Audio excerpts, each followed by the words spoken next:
Hello everyone, I'm Paul Nadeau. I'm a former hostage negotiator, international peacekeeper. I'm a best-selling author, and today I'm going to talk about mental wellness. This is something that I have studied for years. A lot of people struggle in life, and it's not that hard to figure out why. When we're born as empty and meaningless. What I mean by that is that there's no meaning to our lives. We are just these empty vessels. And consequently, no matter where you're born, you're going to get some input. And people are going to put things into your head.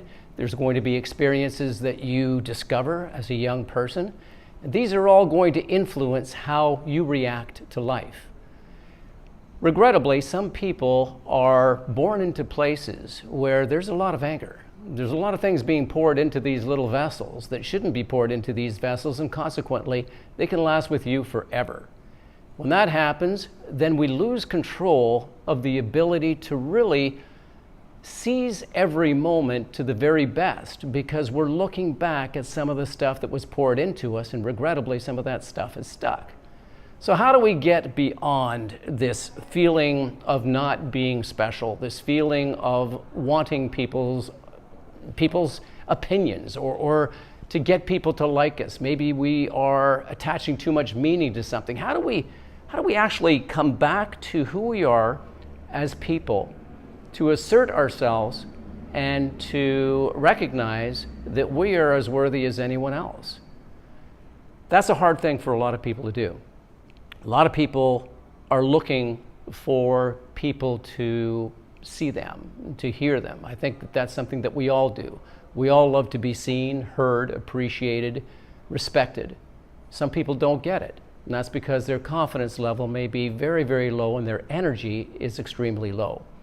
And as I discussed just a moment ago, this could come back to the very beginning of our lives, where things were poured into us that shouldn't have been poured into us. How do we filter that stuff out? The first thing we have to do is recognize that there's a lot of work to be done. A lot of people who get into the blues or into depression, it's not like it just happened overnight. There's a number of things that have happened to them, experiences that have happened to them, and often they've taken it personally, as though it was an affront on their personal being. Many times when people say things to us or do things that are in anger, it's not us that they're angry with. It's their own lives that they're having a hard time dealing with. And consequently, you happen to be the sounding board.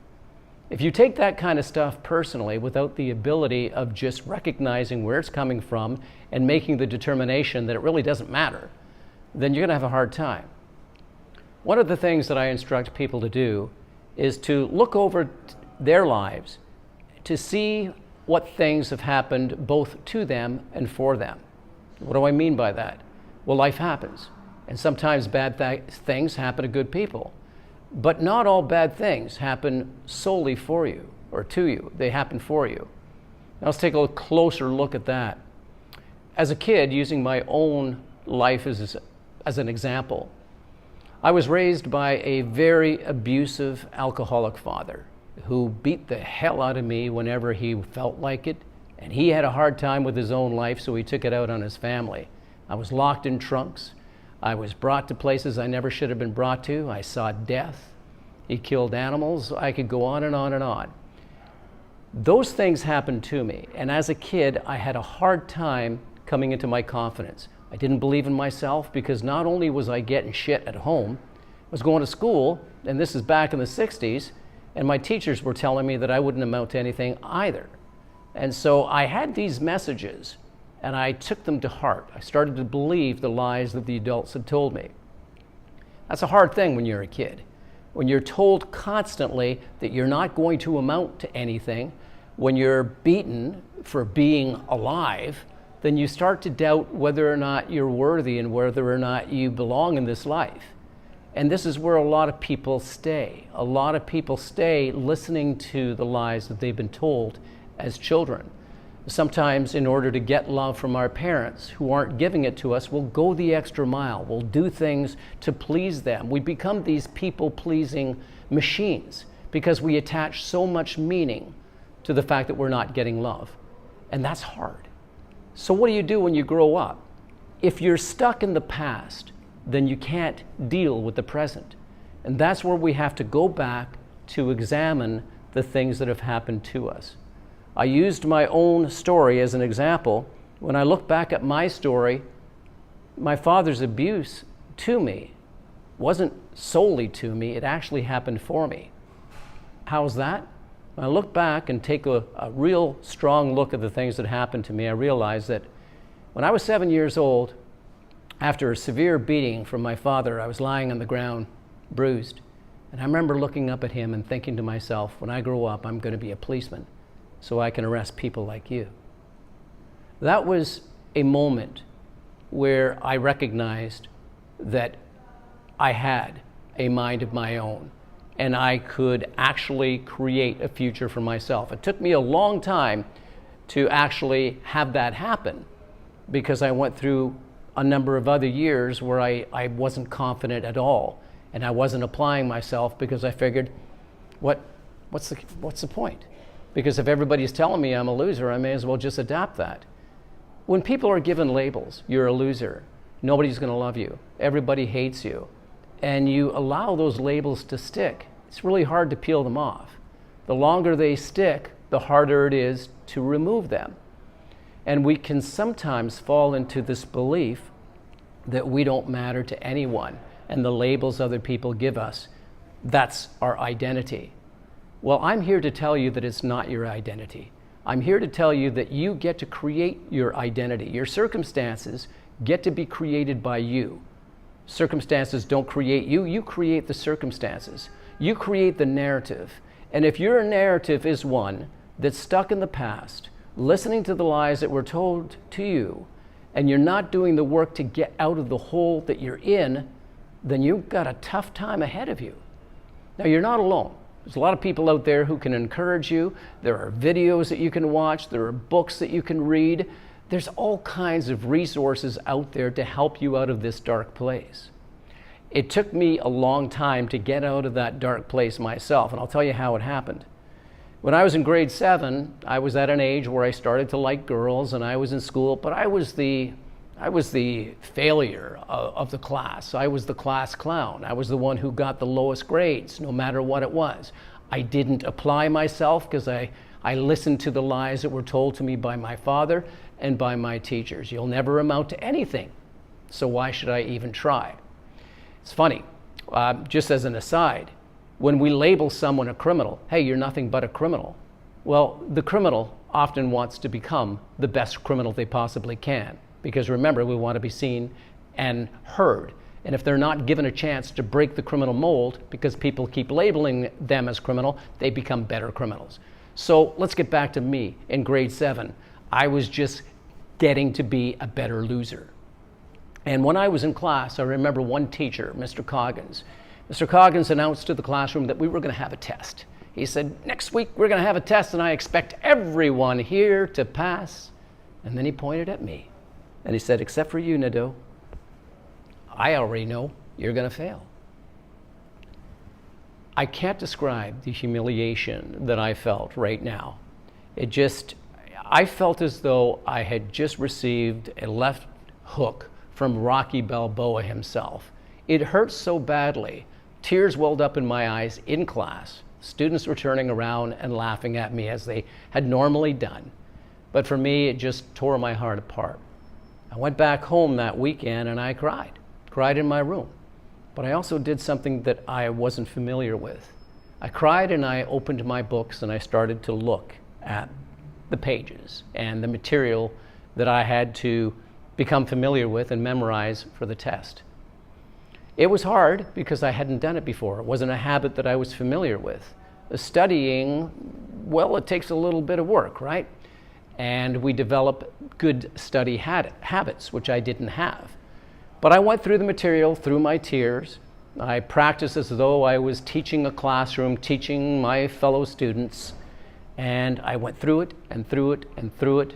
And the next week, I presented myself for the test, but I had two voices in my head.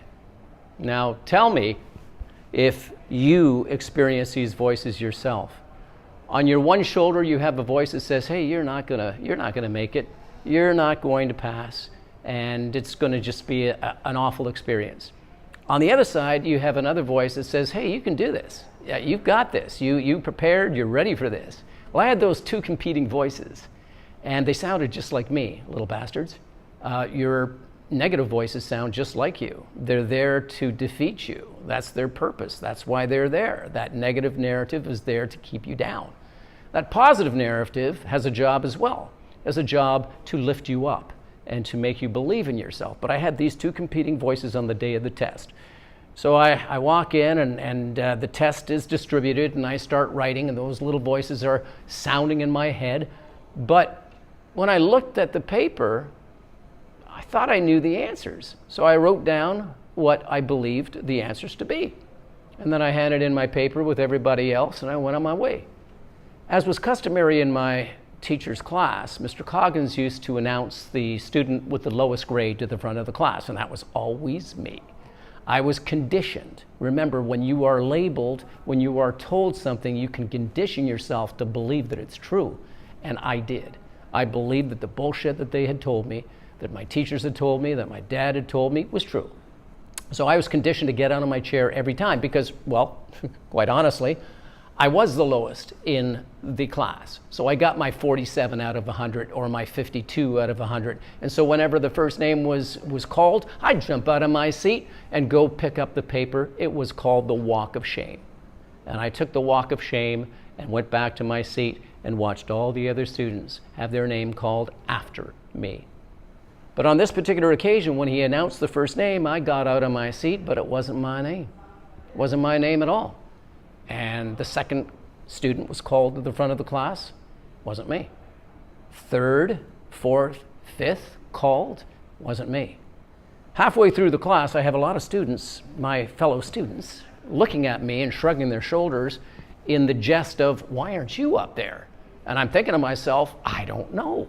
And I've got these two voices. I've got the one voice on my side that says, hey, you did really good. That's why you're not being called. Then I got the other voice in my head saying, oh boy, are you ever in for it? Mr. Coggins is going to destroy you. You think you were humiliated last week? Just wait until he announces your name, boy. And he called more names. It came down to 3 people not being called. Me, my cousin Lise, and another girl by the name of Giselle. Now, Lise and Giselle were what we called the Browners. They used to compete for the highest grade in class. And they were quite proud of it. And I don't know what I was doing in this bushel of intelligent people, but I happened to find myself there, again, thinking, I don't know what's going on here. Did I pass or did I fail? And I had these competing voices. The next person to be called was my cousin Lise. And Lise walked up and quite in disbelief, and I actually remember her face looking at me when she was walking up to pick her paper up. It was like, why not you? And Mr. Coggins announced the next name. That was me. I had received the second highest grade that day. I'll tell you, it hit me like a ton of bricks. I felt so proud of myself that I got up out of my chair and took the walk of pride as opposed to the walk of shame. That was a pivot moment in my life where I started to believe that I could accomplish just about anything that I put my mind to. I had spent the weekend crying and studying, but I was determined to make a difference in my life and to pass a test, not knowing that by passing that test, I actually started to create beliefs in myself and change the narrative that was so stuck in my head. And this is what happens to a lot of people. They listen to the bullshit that's being told to them, or they create their own because they don't go the extra mile or try the extra thing. In that defining moment in grade 7, I went on to high school and I did very well in high school.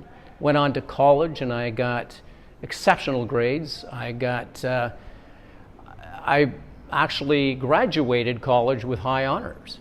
And I'm not smart, folks. I'm really not smart. It takes me a long time to study things. And a lot of things just don't stick. That's just me. That's my personality. But what I do is I put in the hours and I put in the time and I teach myself to teach myself. And when I thought to myself way back when that I would never amount to anything because of the lies that I've been told, I went on to become the cop that I told myself I wanted to be. Not only that, I joined the detective office. Not only that, I became a hostage negotiator. Not only that, I became an international peacekeeper. Not only that, I became a polygraph examiner. Not only that, I became the best interrogator that our police department had ever had. I went to the Middle East and I made a difference during the war. I wrote books. One ended up being a bestseller in airports, but was published worldwide by HarperCollins.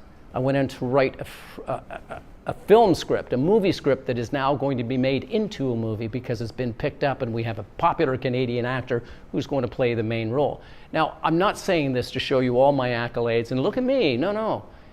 It's to look at you.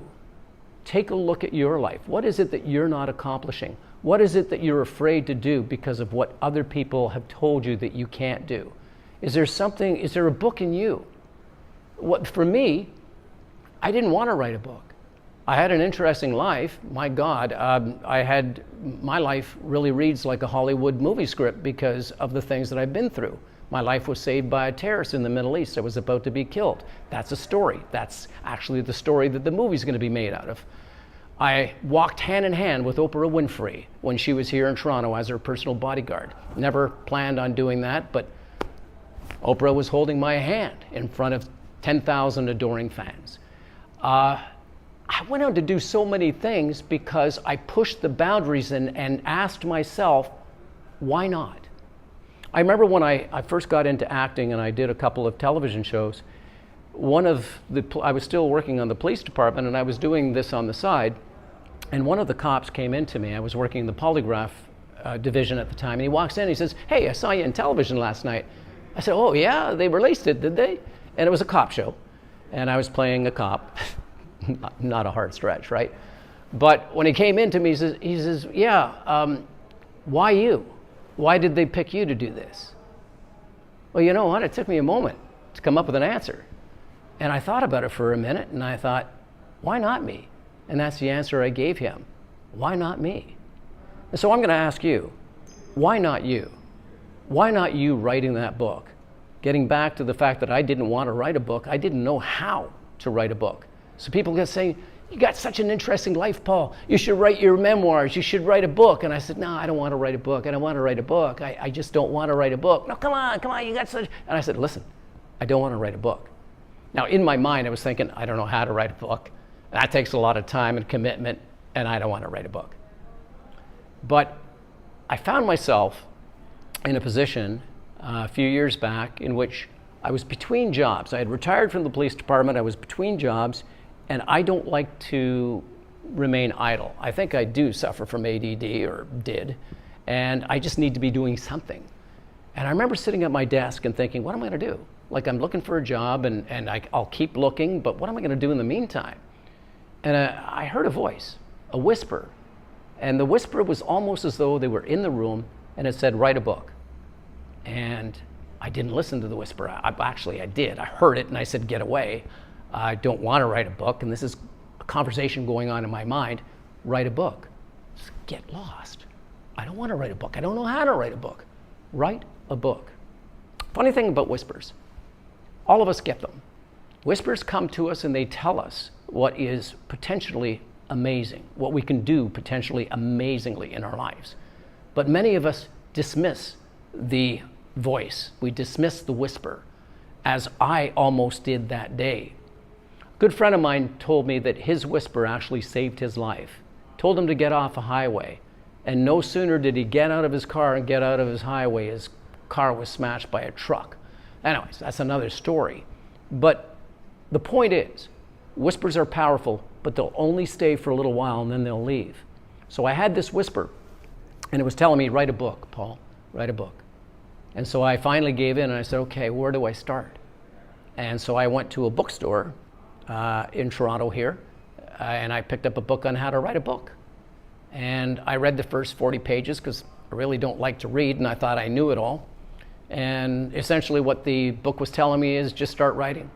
Just start writing and pour your thoughts out on paper. I should have read the rest of the book, because the rest of the book talked about chapters and subchapters and headlines and stuff like that. And it took me 2 years to figure all this out. The point is, I wasn't a committed writer in the very beginning. And when you want to accomplish something, you have to commit to it. And so I realized that, yes, I had all these words on paper, but I'd better commit to being an author. And so I started to take it seriously, and I started to sit down and behave as though I was an author.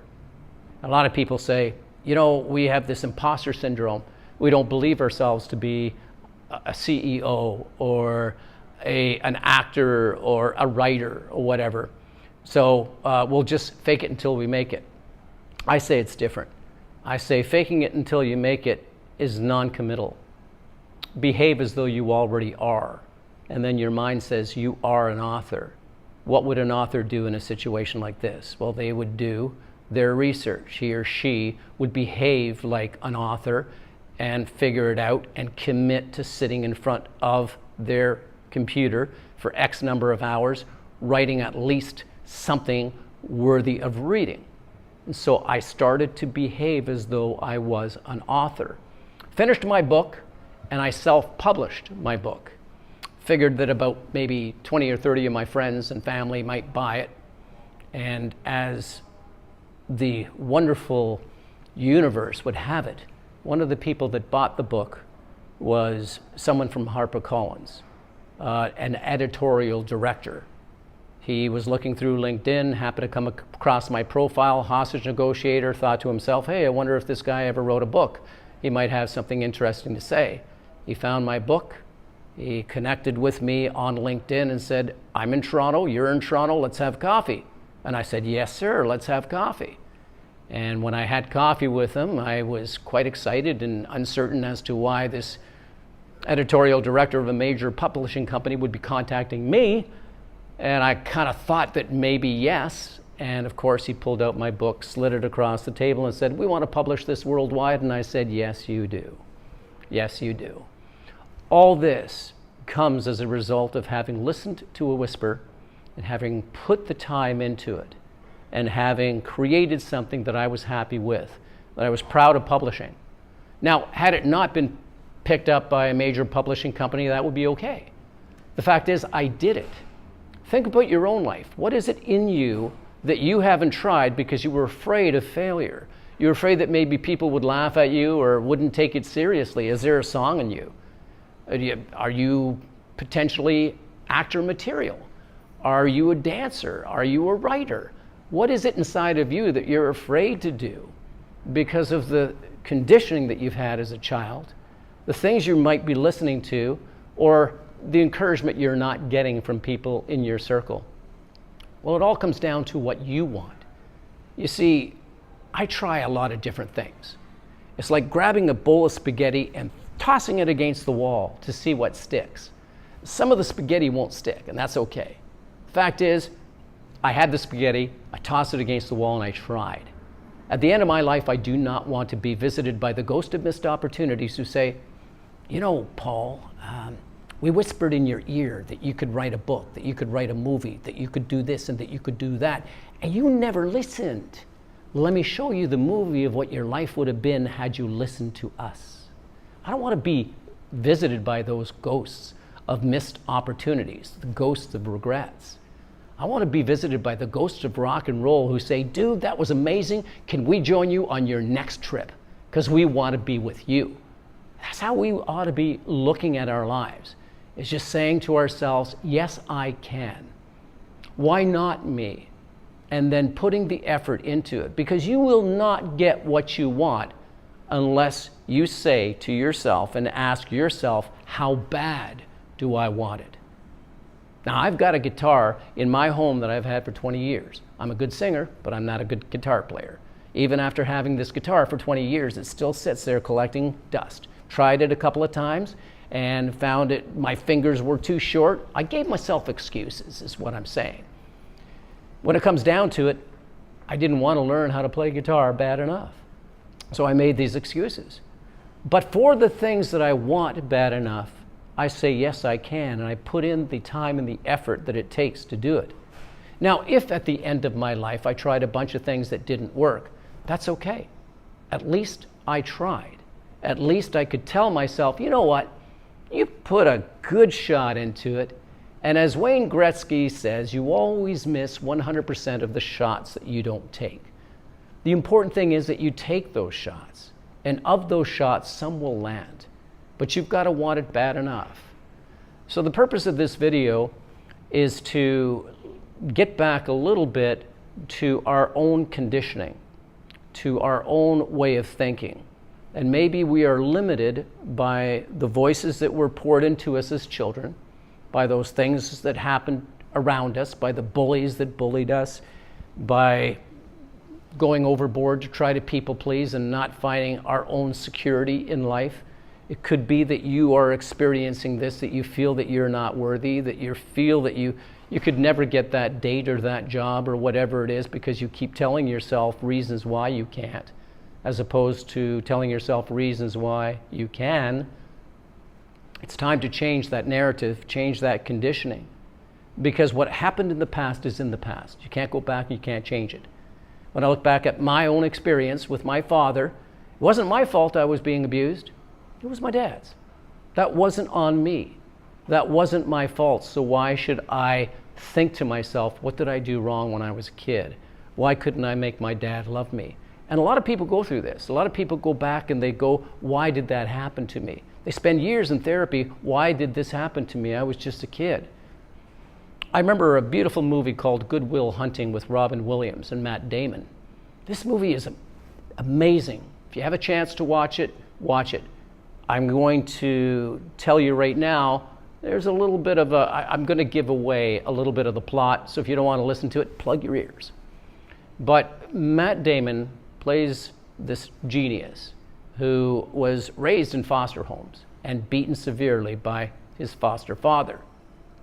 And he really didn't find his own way in life because much of his personality was fixed and attached to what his stepfather had done to him. He was a genius, but he wasn't using it. He was a janitor in a university, and he wasn't finding his own way and really expanding his great intelligence to do the greater stuff. And that's because he was stuck in the past. He gets put with Robin Williams, who is a coach, a counselor. He's a psychiatrist. And as a result of the two of them getting together, they develop this friendship. At one point in the movie, and I won't go through the entire movie, but at one point in the movie, Robin Williams gets it. He sees that Matt Damon is blaming himself for the abuse he suffered at the hands of his stepfather.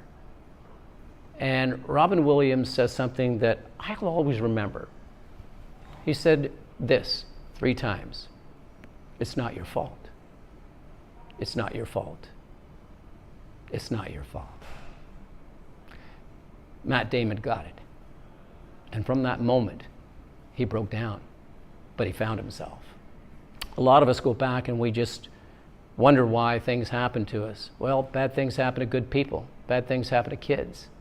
We can't control that. What we can control is how we decide to now respond. I talked about reacting before because people are great reactors. They react to life. They don't think about it for a moment and respond to it and say, okay, got to think this through. That wasn't my fault. Why am I living in the past? Why am I going back and just sitting in this misery, thinking to myself what I could have done better? A lot of us do that. Even when we make mistakes as adults in life, maybe we've hurt somebody and we go back and we think, why did I do that? Why did I do that?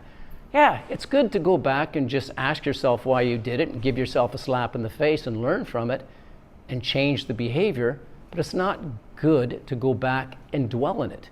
Just as it's not good to go back in your past and dwell on the fact that you were abused as a kid or that something terrible happened to you. I was also a detective in the Special Victims Unit, dealing with men and women and children who had been severely abused physically or sexually. And a lot of them blame themselves for the things that were not within their control. We've got to stop that thinking. We've got to get back and start thinking, okay, if I go back to revisit, what has it done for me, or what could I learn from that behavior? Going back to a time where you may have let somebody down, you go back to determine what it was that you did that needs and requires correction. You may go to the person if you're still a part of that person's life and ask for forgiveness, but you make a change in yourself. You make a change to become a better person, a better version of yourself, day in and day out. The person I compete with the most in life is myself.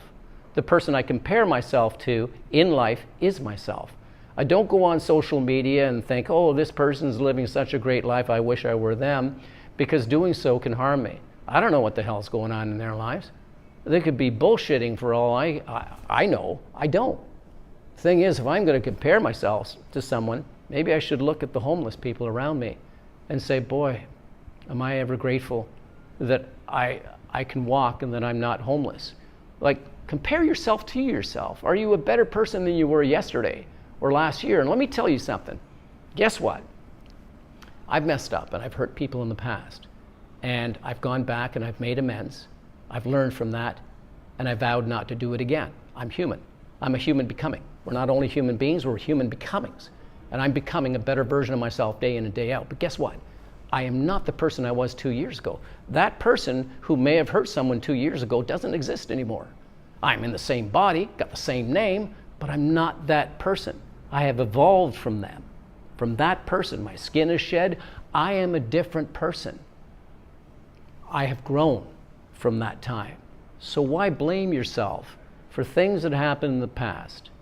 Because you're not that person anymore. And if you don't believe you are, start believing you are. And start making the changes necessary in your life to become a better version of yourself.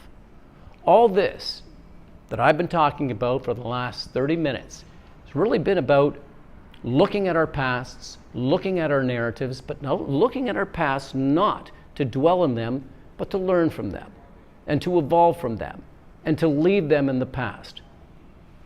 I am a person who has used an app called Clubhouse. And for those who may not be familiar with Clubhouse, it's an audible application, and people from all across the world jump into these different rooms, or at least they did before, and they still do now, but it's changed a little bit. But we would greet ourselves and talk and maybe get on stage or start a room. The whole point of me saying this is that because it was from across the world, we would say to each other, good morning, good afternoon, good evening, because we didn't know what time zone people were in. So we wanted to make sure that we addressed everyone wherever they may be in the world. Now, as much as there are time zones, there are personal time zones in our life as well, right? We have the past, the present, and the future. Let me talk about that for a moment. The past is in the past. What happened 5 minutes ago, I can't change. Something I said, I can't go back and rewind and just change what I just said. I can't. It's out there. I said it, and it's done. What I said 5 years ago or did 5 years ago is in the past. Whatever happened to me in the past in my childhood is in the past. Should I live in the past? Well, I hope you're answering no to that question. I hope you recognize that living in the past doesn't allow you the opportunity to live in the moment. Because this moment in life, you may be watching this, and I hope you are, this is the most important moment of your life. You get to choose your attitude, you get to choose what to do, you get to choose to smile, you get to choose whatever it is that you want. You get to choose to think, to feel, to have the right energy. Whatever it is, this is the most important moment. I'm going to get back to the now in just a second. But if you're living in the future, because I said there was the past, 3 time zones in our life, the past, present, and the future. Past is in the past, can't change it. Go back, I don't want to dwell in it. I don't want to sit in my misery. Don't want to take a boat, the boats that take us back to the past, the pirate boats. I don't want to sit there and just say, why did that happen to me, and poor me, and this and that. Because doing so, I check into the Poor Me Hotel. I don't want to do that. Poor Me Hotel is a rotten place. When I go back into the past and I sit in my past, I'm sitting actually in a hotel called the Poor Me Hotel. And in the Poor Me Hotel, they got the Why Me Lounge. Because when you check into the Poor Me Hotel, the Why Me Lounge turns they give these dirty drinks for half price, and you go in and you go, hey, how's everybody doing? Why did that happen to me? Oh, poor me, and why me? And then you got the Hadda Lounge too. That's off to the right. The Hadda Lounge is, had I done this differently and had I done that differently, my life would be changed. Now, I don't want to go back to the past back to the Poor Me Hotel, back to the Why Me Lounge or the Hatta Lounge. I don't want to live my life in the future either because it hasn't happened. Everything can change. Our plans can change. Everything in life can change. We have no control over the future. We can plan for it, and I really encourage you to plan for the future. Plan for where you want to be in a year from now, 6 months from now, 5 years from now. Plan those trips. But don't just put everything on those plans. Because as COVID-19 taught us in this terrible epidemic, is that anything can change. All your plans can go to shit. They really can. And why live in the future? Let's get back to the most important time to live in, the now. Most stresses and most of our failures and just the feeling of inadequacy is as a result of living in the past or living in the future. That's where most of our distresses come from. It's not about the present. The present is beauty. The present is what matters. And many people who are miserable, depressed, and blue, is because they're not looking at the present moment as being a moment that they can control. They're actually living in the past. And they're hoping that something better will come from the future. Well, life is going to happen. It's like Rocky Balboa from the movies Rocky. Love his personal speech. He talks about life being no rainbows and sunshine. And what Rocky says is, you know, life ain't all rainbows and sunshine. It's a mean and nasty place. And it's going to knock you down to your knees and keep you there permanently if you let it. You, me, or nobody's going to hit as hard as life. But it ain't about how hard you're hit. It's about how hard you can get hit and keep moving forward.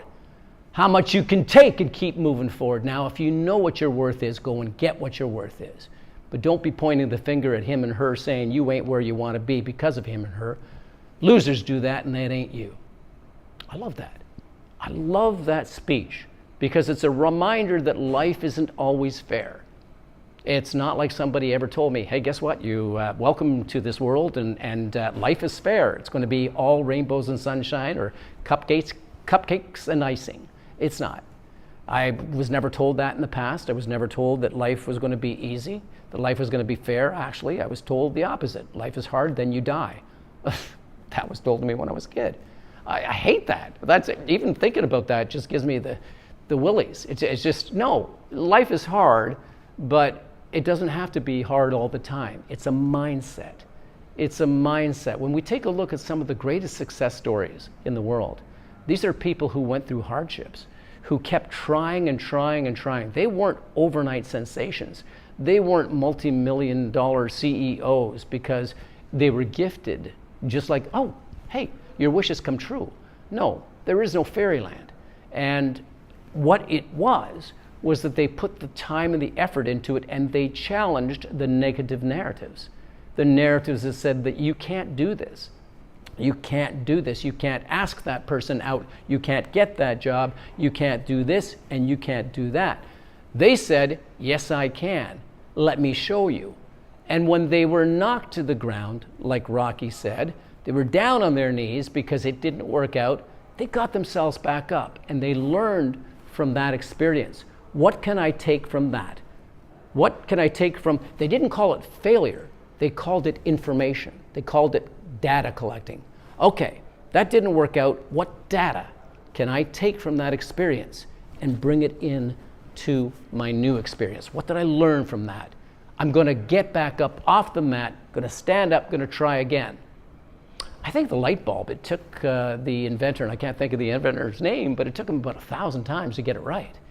It took Dyson vacuum cleaner, the guy who apparently has one of the best vacuum cleaners in the world, took him about 1,100 times to get it right. He didn't stop at 10 or 12 or 15. He just kept going and going and going. And the more we go and the more we try, it's amazing how that turns into confidence. The more we learn from our past experiences and step into our greatness now, the more that we gain this thing called confidence. And confidence is a beautiful thing. Confidence attracts people to you. I said earlier in this talk that we are all energy. And I want to focus on that because I told you I was going to talk about it, and now I'm back to talking about it. Energy. We're all made up of energy. Everything around us is energy. Some people can actually see other people's energies. I can. And that's an aura. If I spend enough time with you, if I look directly into your eyes, I have a gift of seeing a person's aura. It's a beautiful color. It surrounds us. And some people, well, when I say it's a beautiful color, that's not true.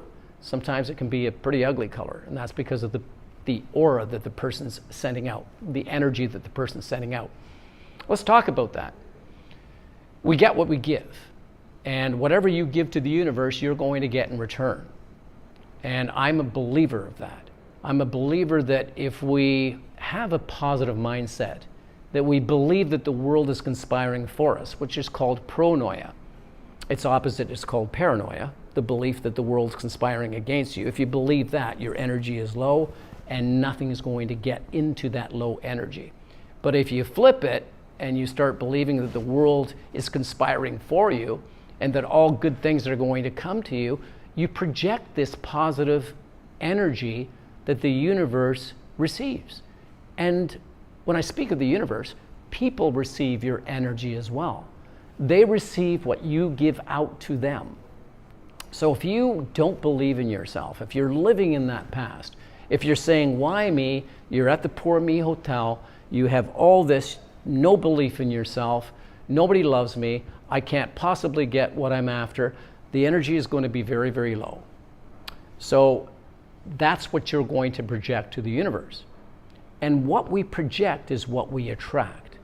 So if you have low energy and you want to attract a person of high energy, do you think that that's going to happen? Not likely, because that person of high energy is looking for someone who is of high energy as well. They're looking for people similar to them. So when you believe in yourself, when you project that, hey, I'm here and I'm happy to be here and I'm confident in myself, when you project this, people, even in a room of 250 people, will see you for the energy that you bring in. You ever been to a party and you see somebody come in and you just know, man, that guy's got or that girl's got the it factor. They got it. They walk in and they don't own the place, but they have this charisma about them where people take notice. And who do they attract? They attract people who are on the same wavelength as them.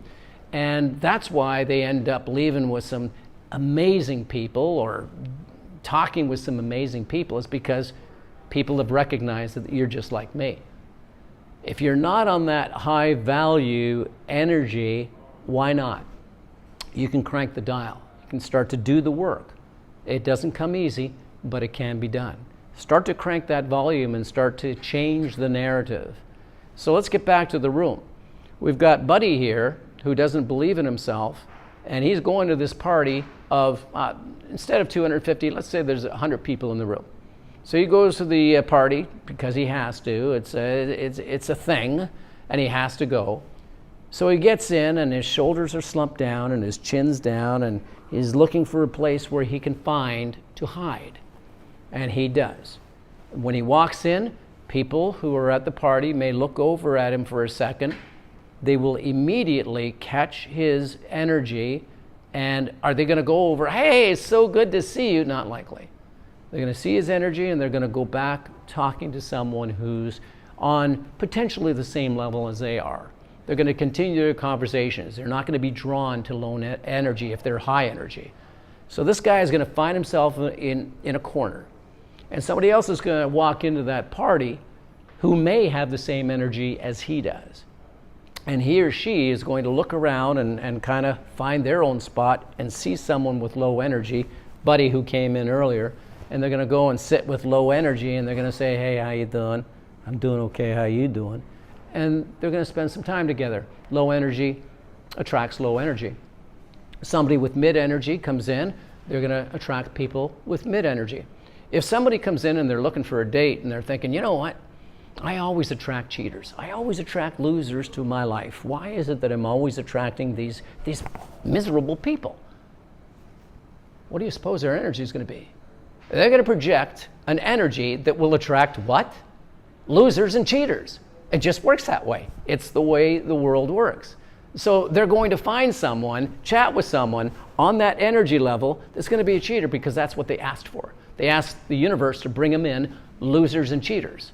Now, they didn't say it quite in those words. They keep wondering why. And that energy they're pouring out is going to accept the loser and the cheater into their life. The third level, there's many different levels, but the one that I'm talking about, the high value person, the person who walks in and just has it. They believe in themselves. They believe they're worthy of getting involved in conversations. They've done the work. They are confident. They are charismatic. They're going to attract most of the room, if not the entire room. Because number one, we all are attracted to high energy people. Some of us want to be just like that person. So we think about some of the stars that you like. I want to be just like that person. They have this charisma. They have this, wow, je ne sais quoi. But they walk in and you go, yeah, I want to be just like them. Look at all the accomplishments. Oh my goodness, I'm thrilled to be in their presence. Well, you can be that person too. And it is really a matter of mindset. It's a matter of being comfortable with yourself and gaining that confidence and that courage to take risks, to walk in and to be authentic, to just be yourself. Oh, here we go. We got an alarm go. Well, actually, it's probably a fire truck. That's usually what happens around this time.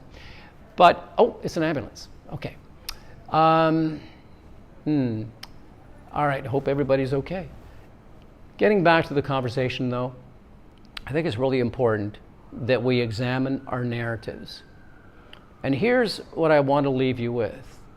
If you are thinking of making major changes in your life, if you're wondering why your world isn't working out quite the way that you want it or expected it to, it's time that you start your day off with intention.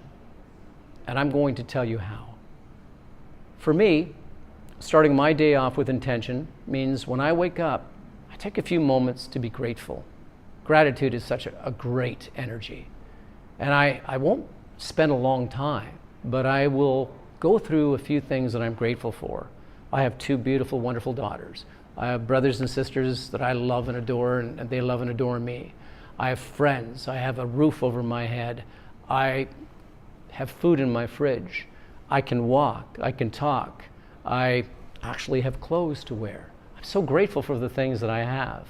It only takes about 30 seconds, 45 seconds to just say thank you. Thank you for the great things that I have. The next important thing when you start your day off with intention is to decide how your day is going to unfold. And you're thinking, how can that happen? Well, it's a matter of telling yourself how it's going to unfold. And this is how you do it. You just say, I'm going to have an amazing day. That's an affirmation. I'm going to have an amazing day. Why? I'm not going to let anybody get under my skin. I'm going to treat people with dignity and respect. I am open to the universe. I am thinking the universe is going to bring me great things today. Today's just going to be a great day. Give these affirmations. Start your day off with intention, because most of us get up, we might jump in the shower, we've set our clothes out, or we just decide that morning what we're going to wear, we throw it on, have our breakfast and take off. And there's our day. We never took any time to plan it out or to decide how it was going to unfold. And so the first person to bump into us that pisses us off sets a tone for the rest of the day. Hey, they cut in front of me, they pissed me off. Well, I'm pissed off. How are you doing today? I'm pissed off. Because they never told themselves or conditioned themselves in the morning to think differently. So when somebody actually says, today's going to be a great day, I'm not going to let anybody get under my skin, and somebody cuts them off or whatever, they get to respond, not react to life. They get to take a moment and say, I told myself that wasn't going to get under my skin. Wonder why they did that, or maybe their day's not going all that great. Mine is. And that's what we do. We condition ourselves, we tell ourselves how the day is going to turn out. The next thing we do is that we give ourselves positive affirmations. This is what I do. Might look, and it sounds crazy, right? But use I am statements. Look at yourself in the mirror and say, hey man, I am great. I'm amazing. I'm happy. I'm going to go out there and I'm going to have great things happen to me. I am. And use those positive affirmations. Now you think this might be a little bit wacky, right? It actually works. It works because you are now creating these neural pathways in your mind to believe in yourself. And when bad things happen, you are better able to respond to them. I talked about an ambulance that just went by, didn't I, right? Let me go there for just a moment. My mind goes in a million different directions, as you can tell. The ambulance, let's go back to the ambulance. All right, an ambulance, we have two ambulances. One has two first reactors. Now, we know about first responders, right? We have first responders, but what if we had first reactors? And we had first reactors in an ambulance who were called to an accident scene. Reactors react, right? They react to life. It's like, oh, ow, that's an immediate reaction. So if we had two ambulance attendants who were first reactors, they get to the scene, and let's say that it's an awful scene. Let's say that it's a car accident and there are a couple of mutilated bodies and it's just a terrible thing. What's your first reactor going to do? They're going to jump out of the ambulance, they're going to look around and go, oh my God, I wasn't expecting this, I wasn't ready for this, this is awful. I'm just going to get back in the ambulance and I'm going to go back to the station because I can't handle this. That's the first reactor. They'll immediately get overwhelmed by what has happened and they won't be able to handle it because they're going to retreat. They're not ready. The other ambulance has two first responders, just as I'm imagining the one that passed by just a few minutes ago had two first responders. So the responders end up at the accident scene. It's the same accident scene, mutilation, terrible. People need help. People can be saved. They jump out of the ambulance, they look at it, and they go, wow, this is awful. Let's do it. Let's do this. Okay, I know exactly what to do here. I want this, I want that, I want this. Let's get this person back to help. And they do their job. They respond to life. Are you a first reactor or a first responder? I hope you are a responder to life and not a reactor to life. It makes all the difference. Somebody comes to you and says, hey, Paul, you're an ugly, no good for nothing SOB. And if I'm a first reactor, I'm going to go, why would you say that? Like, you hurt my feelings so badly. It's like, what did I ever do to you? Whereas a first responder, hey, Paul, you're an no good for nothing, ugly SOB. And I go, interesting. In my mind, wonder where that's coming from. Oh, well, he's wrong, she's wrong, whatever. It's okay. Because I take a moment to think. There's a great book out there written by Viktor Frankl. Viktor Frankl was a doctor during the Nazi takeover. He was a Jewish doctor. And he was arrested and put in a Nazi concentration camp and knew that he could be taken at any moment into the gas chamber. And he made these observations while he was in prison. And he said this, of the many things that Viktor Frankl said, he says, between stimulus and response, there is a moment. And in that moment, we get to choose our response.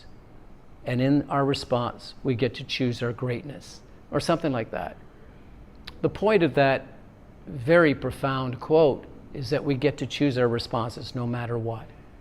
No matter if you're given bad news or you've lost your job or whatever, you get to choose how you respond to it. Some people will buckle under the pressure. I lost my job. What now? I don't know. I'm going to drink. I can't handle this. And they react. The responders say, okay, I lost my job. What do I do? There's other ways of income. I got to focus on creating another source of income. I got to get my resume ready. I'm ready for this. I am ready for this. And they take on the challenges that come their way. So starting your day off with intention is extremely important. And I hope that in this message, you've gotten something from it. There's a lot more to come. I appreciate your watching this video. And until next time, remember that you are worthy, You are energy. It's up to you what kind of energy you want to project to the world. When you think about the things that you can do, using my own experiences as an example, you're not defined by your past. You define your past. You're the one who creates your opportunities. Nobody's going to rescue you. Nobody's coming to your rescue. It's not like, oh, I can't handle it anymore, somebody's going to rescue me. No, that doesn't happen. Rescue comes from within. A lot of people can help you. They can certainly guide you and encourage you, but it comes down to you to rescue yourself. It comes down to you to try new things and to just tap into the arena of really believing that you can make a huge difference in your own personal life and in the life of others.